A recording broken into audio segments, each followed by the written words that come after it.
Bruno Dalla Porta, bonjour. Vous êtes médecin, néphrologue, docteur en éthique et philosophie appliquée à la santé.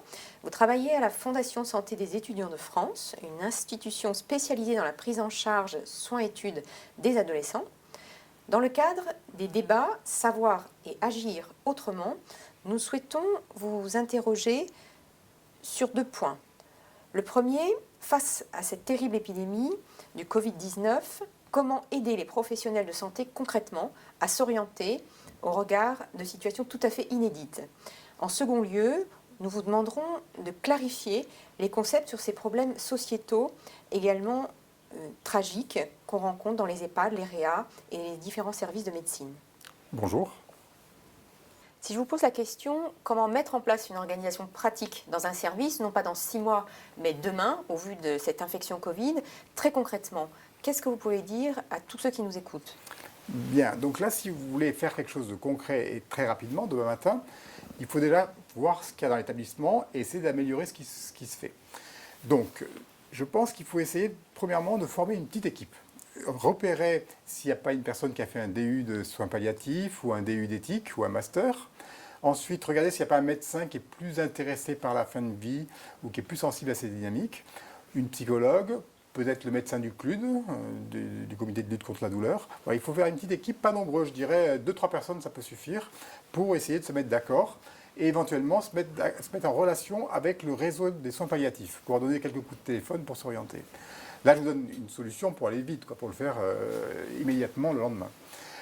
Donc, premièrement, former une petite équipe. Deuxièmement, le plus important, c'est de mettre en place des réunions de soutien des équipes. En fait, c'est pas tant oui, il faut accompagner la personne, mais il faut accompagner les équipes. Et ça demande juste un peu de temps. C'est le temps qu'on donne qui est un acte de soin qu'on porte sur l'équipe. Donc là, je dirais qu'il faut bien comprendre le principe de la procédure collégiale et se rappeler qu'on la met en place que lorsque le patient est non communicant. Et il faut, comme on le disait, introduire du langage et de l'anticipation. Donc je pense qu'il faut pouvoir, avant cette procédure collégiale, faire des réunions assez fréquentes, tous les jours, tous les 2 jours. Pas forcément très longues, mais au moins pour que les équipes trouvent une cohésion et une adhésion et pouvoir accompagner. Et donc je dirais donc, des réunions assez régulières pour soutenir l'équipe, une procédure collégiale qui est obligatoire en cas de limitation de traitement et obligatoire en cas de sédation profonde et continue. Et puis, une chose importante à mon avis, c'est 15 jours après un décès, 15 jours après, une fois qu'il y a eu un peu d'après-coup, se réunir et faire une réunion de débriefing en se posant les questions, qu'est-ce qu'on pourrait améliorer et surtout en essayant de relever tout ce qui s'est bien passé, parce que dans ces cas-là, beaucoup de choses se passent bien et il faut quand même pouvoir narcissiser les équipes. Donc là, il y a une vraie responsabilité. Et puis, dernière petite chose, je pense que c'est important d'envoyer un courrier aux familles pour raconter les dernières paroles, les derniers moments et dire à quel point la personne était appréciée par tout le personnel. Voilà. Et pouvez-vous nous dire un mot sur ce que toutes ces réunions, dans votre expérience, a entraîné comme modification, peut-être comme changement au sein de l'équipe ? Alors, c'est évident que quand on fait ces réunions, se met en place au long cours et se développe au long cours une culture d'équipe. Donc, si vous êtes dans un service avec l'infection Covid, vous êtes un peu en détresse parce que vous ne savez pas où vous y prendre, c'est l'occasion de commencer et tout est perfectible, tout est révisable. Vous avez le temps de mettre ça en place et puis dans 6 mois de faire un DU d'éthique par un médecin, une infirmière et de poursuivre. Et finalement, ces réunions,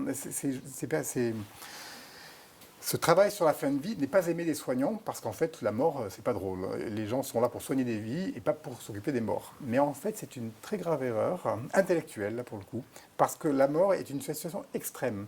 Et c'est une situation où on est obligé d'inventer des imaginatifs.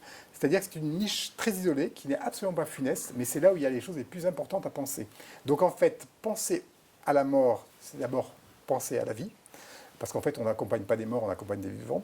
Et c'est une zone de pensée qui est extrêmement créatrice et qui, après, peut donner des idées dans d'autres domaines. Moi, par exemple, j'ai mené un travail philosophique, de philosophie appliquée dans le service depuis 2012. Et en fait, ces réunions de philosophie appliquée à la fin de vie étaient tellement dynamiques que ça m'a donné des idées pour les appliquer à d'autres domaines, à la transplantation d'organes, au secret professionnel, au refus de traitement, à éthique et management, etc. Donc en fait, il faut surtout sortir de l'impression de tabou que représente la mort et qu'on a tous, parce qu'en fait, c'est là où il y a du réel pur et c'est là où on peut symboliser des choses extrêmement stimulantes et dynamiques. Merci pour tous ces éclaircissements qui nous permettent vraiment d'observer d'un jour nouveau toutes ces notions.